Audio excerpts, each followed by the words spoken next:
Halo semua, sekarang kita bakal belajar salah satu materi yang cukup sering ya kita denger, yaitu tentang energi bebas Gibbs. Nah, sebelum kita masuk ke sini, mungkin aku bakal ajarin kalian tentang hukum termodinamika 2 ya. Nah, jadi ini ada beberapa pengantar, cuma aku bakal langsung ke intinya aja. Jadi, dalam termodinamika 2 itu ada satu rumus tentang ini ya, tentang energi bebas Gibbs, termodinamika 2. Jadi rumus dari energi bebas Gibbs delta G itu adalah delta H min T kali delta S. Nah, sebelumnya apa sih energi bebas Gibbs? Energi bebas Gibbs ini kayak sebuah istilahnya total kerja yang dihasilkan. Nah, itu disebut sebagai energi bebas Gibbs. Kalau misalnya kita melakukan reaksi, kita mereaksikan sesuatu, itu dia bakal ngasih kerja sama panas. Nah, total kerja yang dihasilkan tuh bisa kita sebut sebagai energi bebas Gibbs. Nah, itu pengertian sementara ya untuk saat ini, biar pemahamannya cepat aja. Nah, di sini ada juga istilah delta H. Nah, delta H ini disebut sebagai perubahan entalpi yang kita sering udah dengar di istilahnya di termokimia ya, tentang kalorimeter. Nah, itu delta H yang biasa kita pakai.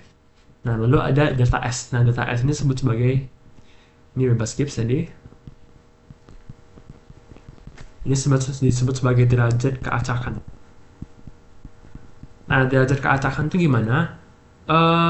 Derajat keacakan suatu sistem. Ini entropi ya. Jadi S itu entropi.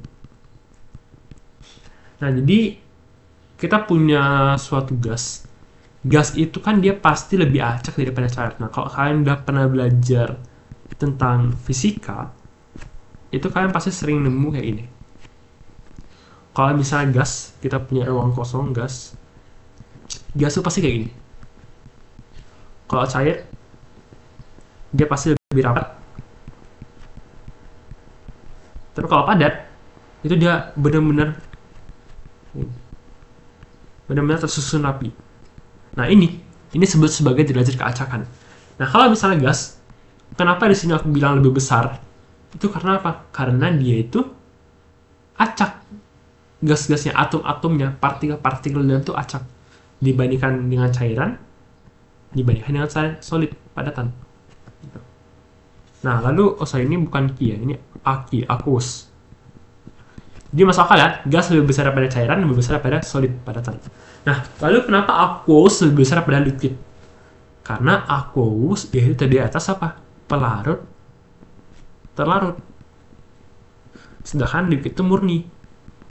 Nah, berarti kalau ada pelarut, ada terlarut, berarti dia lebih acak dong daripada kita punya liquid murni. Kita punya air biasa, sama kita punya garam NaCl, larutan NaCl. Berarti lebih acak NaCl dong, karena ada NaCl yang bertumbukan sama air, dan dia membentuk keacakan dibandingkan sama molekul-molekul air doang. Nah, itu makanya aqueous tuh punya istilahnya lebih acak daripada liquid. Nah, suatu reaksi itu bisa diasumsikan spontan, walaupun ada beberapa batasan tertentu ya. Diasumsikan spontan jika selalu menuju entropi yang lebih besar.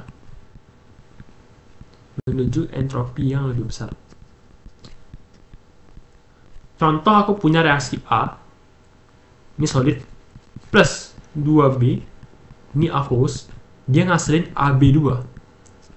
Nah, AB2 ini gas. Nah, kita lihat di sini, dari solid dan aqueous, ini adalah fasanya, dia menjadi gas. Berarti keacakannya lebih menuju keacakan yang besar atau enggak? Iya, benar, dia menuju entropi yang lebih besar. Karena entropi gas lebih besar daripada entropi aqueous sama solid. Maka ini benar, ini spontan. Nah, contoh lain misalnya aku punya A solid, terus aku tambah dengan 2B, ini gas, tapi ngasilin AB2 yang gas. Ini spontan tuh enggak? Jawabannya nggak spontan ya. Karena di kiri, di reaktan, itu udah ada 2 mol gas. Sedangkan di produk cuma menuju 1 mol gas. Berarti lebih acak yang reaktan. Karena ada 2 mol gas. Jadi ini tidak spontan. Ini ada syarat tentu ya. Syarat tentu kenapa dia istilahnya asumsi. Karena ada batasan tertentu. Nah, ini batasannya ada hubungan sama reaksi pertama tadi. Ini pokoknya reaksi yang harus dihafal ya, rumusnya. Nah, delta G sama dengan delta H min T delta S. Nah, delta G ini, energi bebas Gibbs. Ini dia spontan. Berhubungan sama kespontanan. Kalau delta G-nya negatif, maka dia spontan.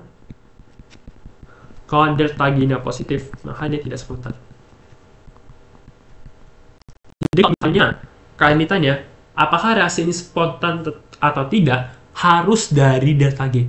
Delta S ini bisa kita lihat kecenderungannya. Nah, ini kecenderungannya. Ini lebih ke kecenderungan. Tapi tidak bisa menentukan apakah dia spontan atau tidak. Kalau spontan atau tidak itu dia lebih ke si delta G. Gitu. Pokoknya delta G itu dianggap sebagai penentu kespontanan. Nah, kenapa tadi aku bisa bilang kalau misalnya menuju entropi yang lebih besar, dia itu berarti kalau misalnya kita punya delta S itu sama kayak delta H ya. Delta G, delta S, delta H itu sama. Kalau misalnya kita punya delta H, misalnya delta H CH4 berapa? X, misalnya A, delta H CH4 A, delta H dari O2 itu tiada ya, karena kan O2 kan dia bukan pembentukannya. Ini delta HF ya, delta HF CH4 CO2 B delta HF dari H2O itu C. Nah, kita kan misalnya kita punya CH4 tambah O2 menjadi CO2 plus 2H2O. Gitu kan? Maka delta H itu apa? Delta H itu adalah pembentukan produk dikurangi reaktan. CO2B tambah 2C ya, 2H2O produk dikurangi reaktan. Reaktannya A. Nah, ini sama kayak delta S. Delta S juga prinsipnya sama. Cuma bedanya ini bukan HF. Berarti delta ini berarti S gitu misalnya. S ini gitu. Nah, berarti kalau misalnya kita di sini, kalau misalnya menuju entropi yang lebih besar, itu kita sebut sebagai spontan, maka delta S harus positif. Gitu. Kenapa? Karena ini gede, ini kecil, ya kan? Entropinya menuju lebih besar, berarti ini lebih gede. Nah, maka kalau misalnya entropinya positif, ini dia cenderung spontan. Tapi belum tentu ya, belum tentu. Nah, pokoknya kespontanan harus dibuktikan dari delta G. Nah, tapi kalau misalnya tadi negatif, berarti dia cenderung tidak spontan. Nah, kenapa alasannya delta S itu bisa mempengaruhi kespontanan dalam artian kita bisa mengatakan kalau delta S ini positif, itu cenderung spontan? Karena dari rumus tadi, delta G sama dengan delta H min T delta S. Artinya apa? Kalau delta S nya positif,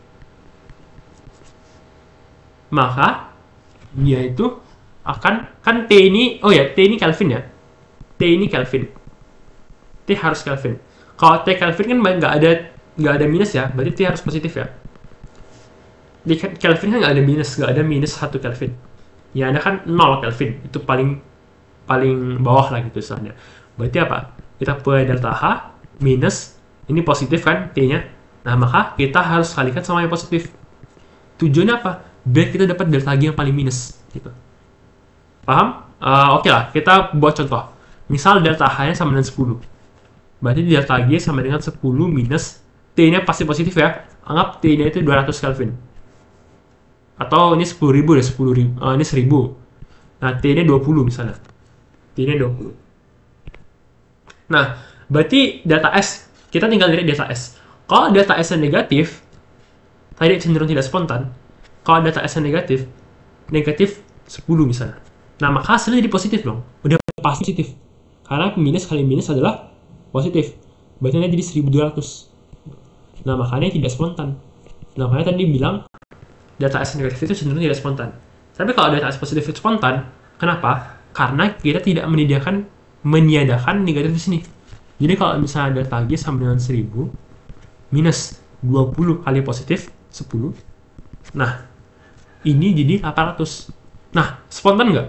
Nggak spontan juga. Kenapa nggak spontan? Karena ininya gede, suhunya kecil. Gitu. Suhu 20 Kelvin kecil banget. Tapi kalau misalnya kita punya delta G suhunya 200 Kelvin, minus 200 kali 10, jadi minus 1000. Nah, spontan gitu. Nah, jadi bisa dibilang cenderung kan? Kecenderungan, bukan artinya spontan atau tidak spontan. Spontan ya spontan tetap hanya dari delta G, energi bebas Gibbs. Tapi kalau misalnya dia nggak spontan, nah berarti bisa jadi nih tadi delta S negatif atau delta H-nya gede banget dan suhunya kecil gitu. Jadi sebenarnya ini tinggal matematika aja sih, tinggal cek aja faktor-faktor mana yang bisa membuat kespontanan reaksi itu berlangsung dari delta Gibbs-nya.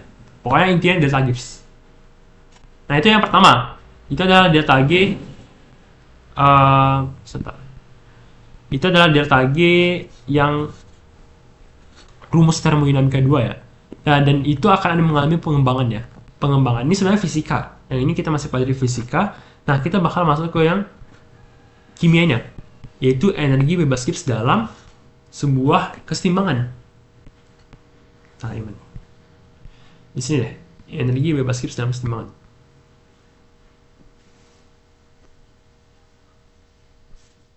Nah, dalam kesetimbangan tuh energi bebas Gibbs juga berlangsung.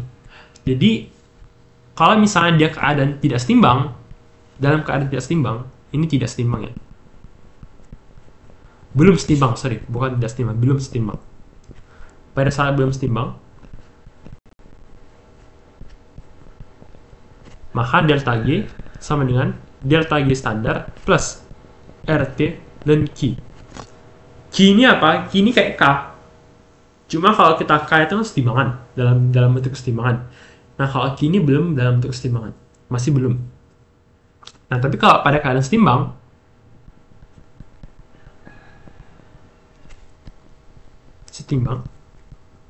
maka delta G ini dia sama dengan 0.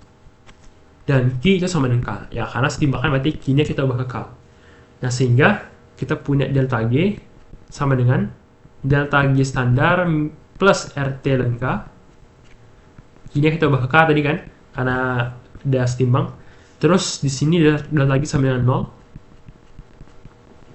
Sehingga kita punya nilai delta G standar sama dengan min RT dan K. Di mana delta G ini dalam bentuk joule atau kilojoule juga boleh, tapi nanti hasil akhirnya dalam bentuk joule.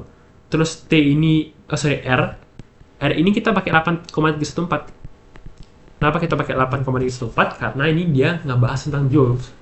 Kalau misalnya kita bahas ATM kayak tadi pada rumus gas ideal, baru kita pakai 0,082. T-nya Kelvin. Selesai. Itu ya. Nah, kita bahas dua rumusnya dulu. Ini tiga deh. Cuma yang ketiga ini adalah pengembangan dari yang kedua tadi. Nah, ini ya intinya. Nah, dari ketiga rumus itu kita bisa jawab banyak soal energi bebas Gibbs. Kita mulai coba latihannya.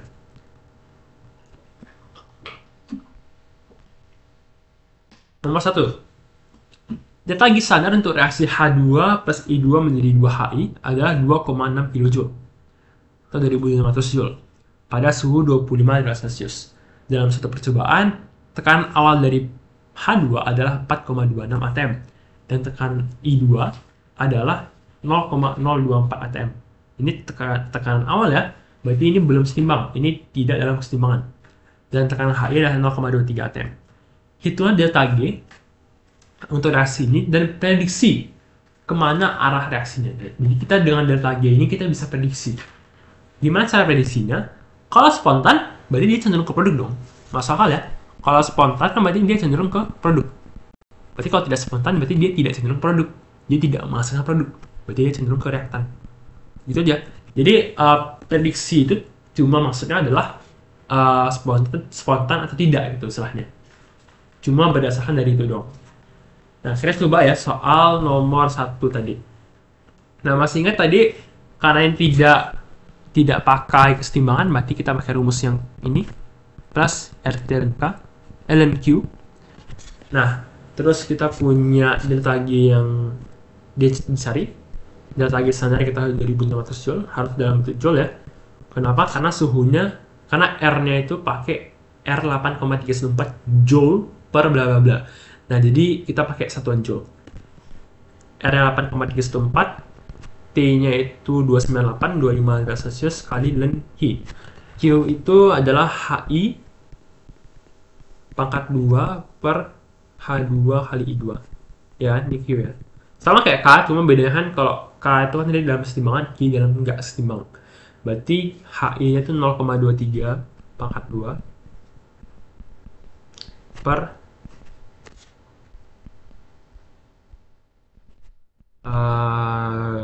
H2I2-nya 4,26 kali 0,2024. Nanti tinggal pakai kalkulator aja. Nanti akan didapat hasilnya adalah sebentar 4,26 kali 0,024. Oke, dapat hasilnya adalah 967 kilojoule. 967 joule.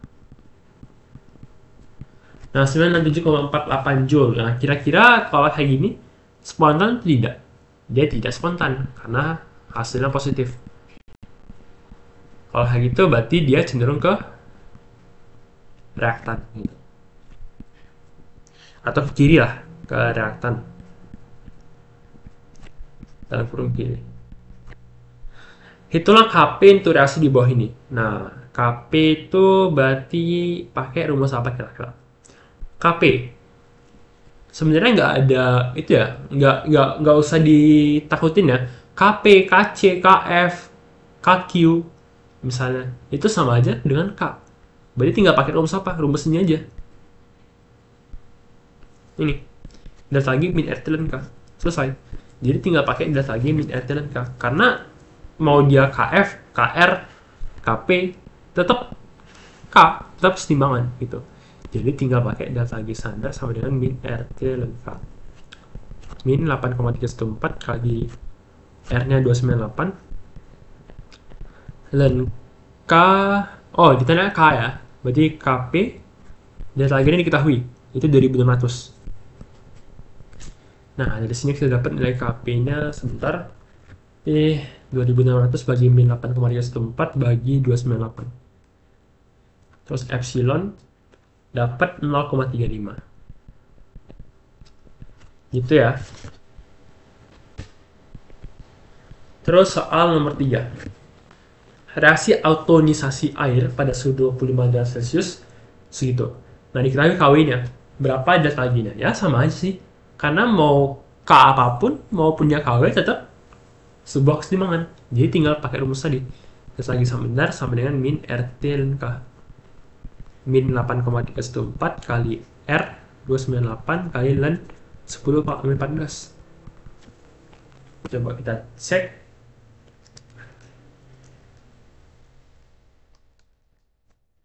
Hasilnya min 79867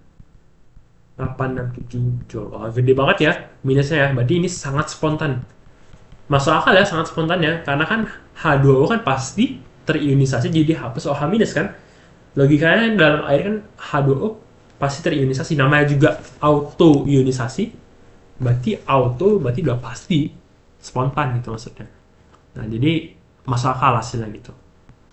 Nomor 4, pada reaksi FeOH2 akan terbentuk Fe2 plus dan 2OH minus. Itulah delta G-nya jika KSP. Oh, sama aja ini karena diketahui KSP ya. Berarti delta G standar sama dengan min RT ln K. Berarti di sini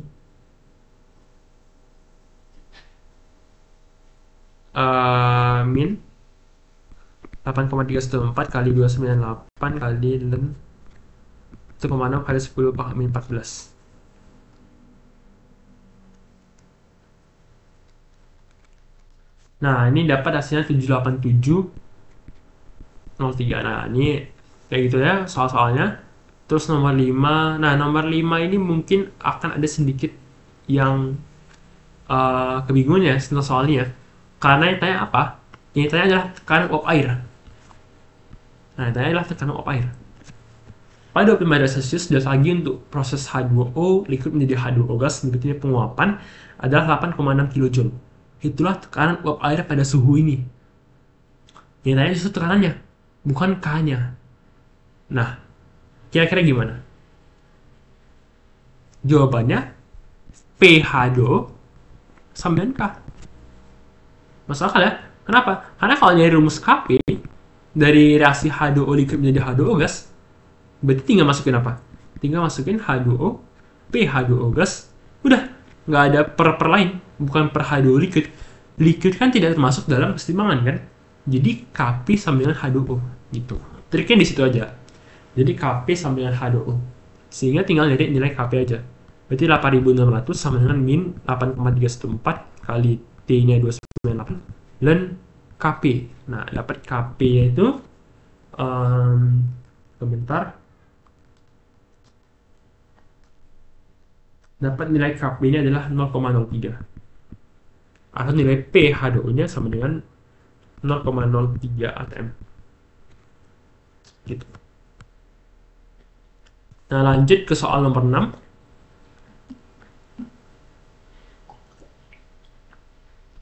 Tabel berikut ini pada suhu 25 derajat Celcius digunakan untuk menyelesaikan soal di bawah ini.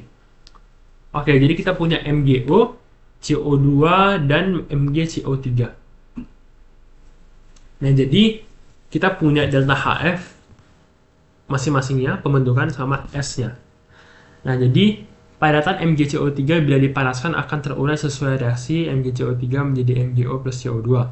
Nah, tentukan delta H, delta S standar, dan delta G standar reaksi tersebut pada suhu 25 derajat Celcius.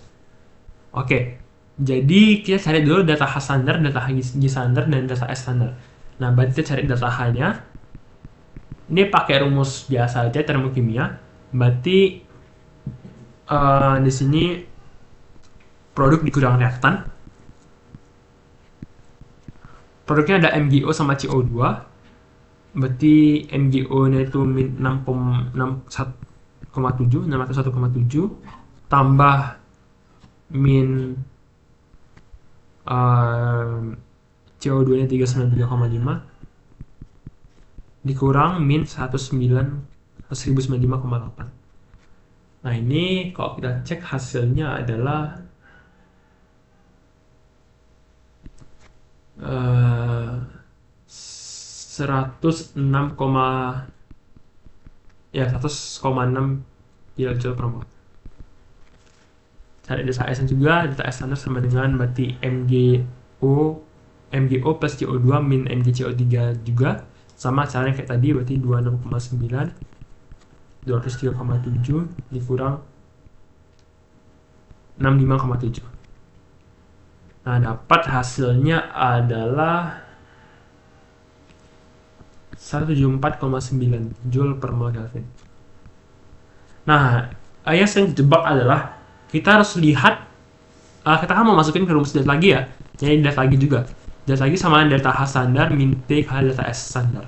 Nah, kita harus lihat satuannya. Di sini satuannya kilojoule ya. Jangan kejebak, jangan langsung masukin 100,6. Ubah dia ke joule. Gitu. T-nya adalah 298 kali delta S-nya adalah 174,9 gitu. Jadi ubah dulu ke joule. Terus masukin kali 174,9. Dapat hasilnya adalah 479,8 Joule. Nah, pada suhu 25 derajat Celcius tentukan apakah MgCO3 cenderung terurai. Positif ya, tidak spontan, berarti tidak terurai. Nah, gini, salah satu cara untuk melogikakan apakah dia terurai tidak, lihat aja. Kalau dia perlu panas, berarti dia senyawanya tidak spontan. Dia spontan tuh pasti nggak perlu panas. Misalnya kayak pencarian es. pencairan es di suhu ruang itu pasti spontan. Nah, makanya dia itu pasti spontan dalam artian daya taginya pasti negatif. Tapi kalau sesuatu yang butuh panas, kayak misalnya pembakaran, ini juga pemanasan ya, pemanasan MgCO3, pengurayan gitu. Nah, itu kalau butuh panas pasti dia tidak spontan gitu istilahnya. Rata-rata sih tidak spontan. Tentukan nilai Kp pada suhu 25 derajat Celcius. Nah, berarti kita pakai aja lagi tadi 479,8 sama dengan min 8,314 kali 298 kali ln K. Pakai rumus ketiga ya. Dapat nilai K-nya adalah sebentar. Oke, dapat nilainya 3,176 kali 10 pangkat min 9 gitu.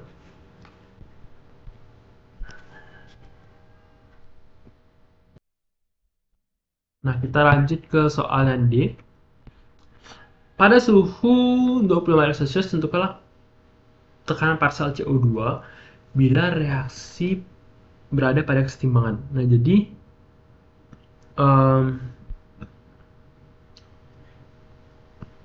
jika tekanan parsel dari CO2 bila reaksi pada kesetimbangan. Nah, sebenarnya ini itu ya sama aja ya. Soalnya kan di sini ditanya adalah tekanan parsial CO2. Nah, saya tahu tekanan parsial CO2 kita dari reaksi ini solid gas. Ya udah berarti Kp sama dengan PCO2. Ya kan? Masuk akal ya. Jadi tekanan parsialnya juga sama. Di sini 3,176 kali 10 pangkat min 9. Berapa suhu kesetimbangan pada nilai Kp1? Nah, soal ini kadang sering itu ya, menjebak ya. Kenapa? Kita nggak bisa pakai rumus biasa lagi. Coba aja, 484798 484798 sama dengan min 8,34. Ini naik suhu ya. Naik suhu, berarti T ini kita tahu. T ini tanya kali ln K ini 1. Nah, ln 1 ini pasti 0. Nilai dari ln 1 ini 0. Sehingga ini nggak bisa pakai rumus ini. Terus gimana caranya? Kita pakai Arrhenius. Nah, ini pakai ln K2 per K1 sama dengan min delta H per R kali 1 per T2 min 1 per T1. Nah, ini mirip kayak rumus waktu kita belajar laju reaksi terintegrasi. Nah, tapi kalau laju reaksi terintegrasi kan dia K-nya ini kan bukan ini ya. Bukan maksudnya K-nya bukan kesetimbangan tapi konstanta tetapan laju. Nah, itu kalau misalnya di laju reaksi terintegrasi. Tapi kalau misalnya di di energi bebas Gibbs di kesetimbangan, nah kita pakai K yang kesetimbangan. Terus kalau misalnya di laju reaksi kan dia bukan delta H ya, tapi EA, energi aktivasi. Nah, ini kita pakai min delta H atau entalpi. Nah, di sini tinggal masukin aja. Tadi ditanya suhu pada saat Kp1. Jadi kita anggap ln 1 yang diketahui K-nya 1. Terus yang kedua di sini pada suhu 25 derajat Celcius itu 3,17 kali 10 pangkat min 9 sama dengan min delta H-nya diketahui. Delta H-nya itu tadi ini 100.600 per 8,314 kali 1 per T2. T harus Kelvin ya, ingat ya. Kelvin berarti T2 nya yang dicari ya, suhu pada saat K1 min 1 per 298. Nah, ini sebentar aku cari dulu.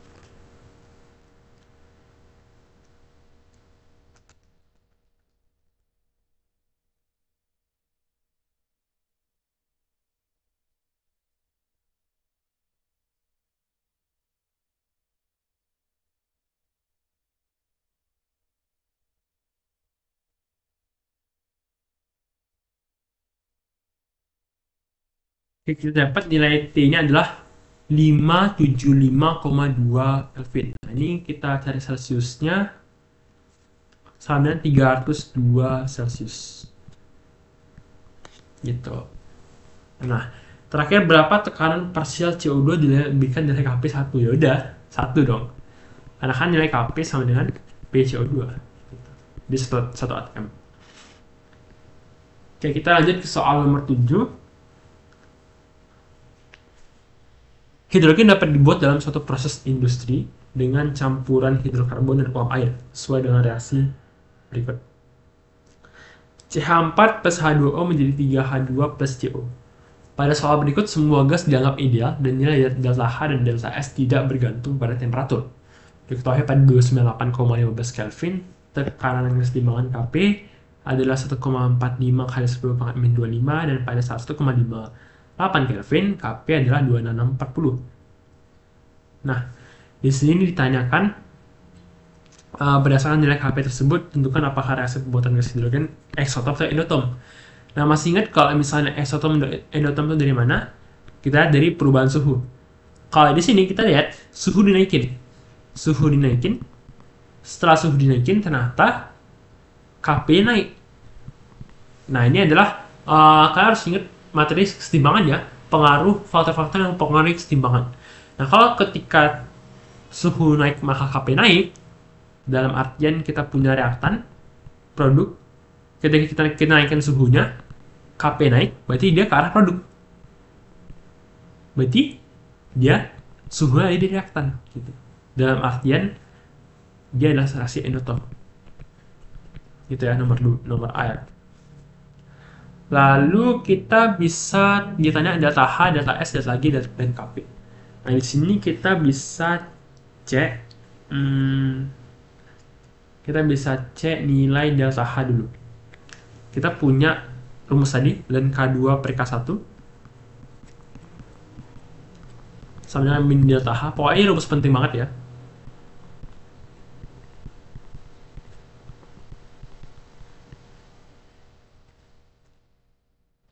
Terus kita pakai K2 K1-nya di sini udah ada.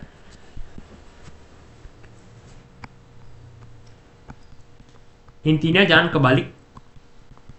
Kalau misalnya K2-nya pakai ini, maka T2-nya pakai yang ini.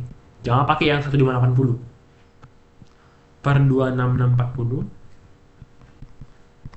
min delta H per 8,314 kali 1 per 298,15 minus 1 per 1580. Nah, ini aku coba cek dulu letaknya.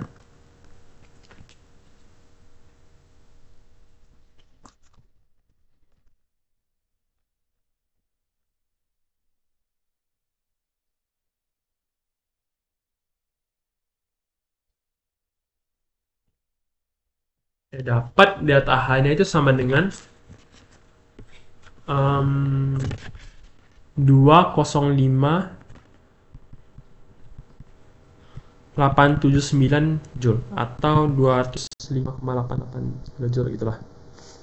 Nah, terus dari sini dapat delta H, kita bisa cari dia pada suhu 1000 Kelvin. Kita bisa nyari Kp-nya ya. Pada suhu 1000 Kelvin berapa sih Kp-nya? Jadi rumus tadi juga, ln K2 atau misalnya kita dari yang 26640, kita pakai yang 26640 ya. 26640 per Kp yang kita cari sama dengan min 2058879 per 8,314 kali 1 per T2 yang ketahui tadi kita pakai 2640 itu 1580 Kelvin. Nah, kita cari yang ini pada suhu 1000 Kelvin. Nah, kita coba cari bentar.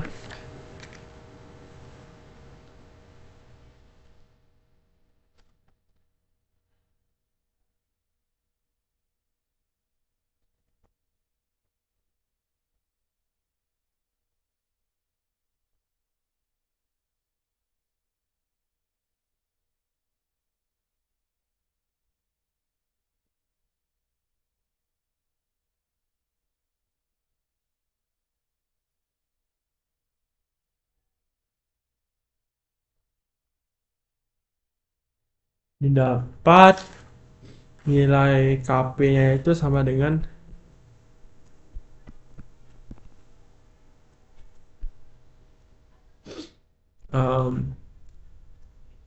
KP-nya sama dengan 3.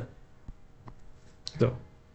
Nah, ini setelah dapat nilai KP pada saat 1000, berarti kita udah dapat delta H, dapat KP, sekarang cari delta G. Delta G sama dengan delta H min RT ln K, sama min 8,314 kali T-nya 1000, ln K ln 3, berarti dapat nilai delta G adalah minus 9,133,86 Joule. Satu, cari delta S, pakai delta G sama dengan delta H standar min T delta S. Nanti min 9133,86 sama dengan delta H yang kita cari minus T. Delta H diketahui ya tadi ya. Yang kita cari kan delta S ya. Delta H tadi 205. Ini ada delta H 879 minus T 1000 Kelvin delta S. Dapat ya delta S standar sama dengan, sebentar, kalkulator dulu, min 9133,86 bagi min 1000, 33,86 dikurang 5,49, 215,025 Joule per molnya. Nah, gitu. Kita udah bahas ini ya, materi energi bebas Gibbs dalam kesetimbangan.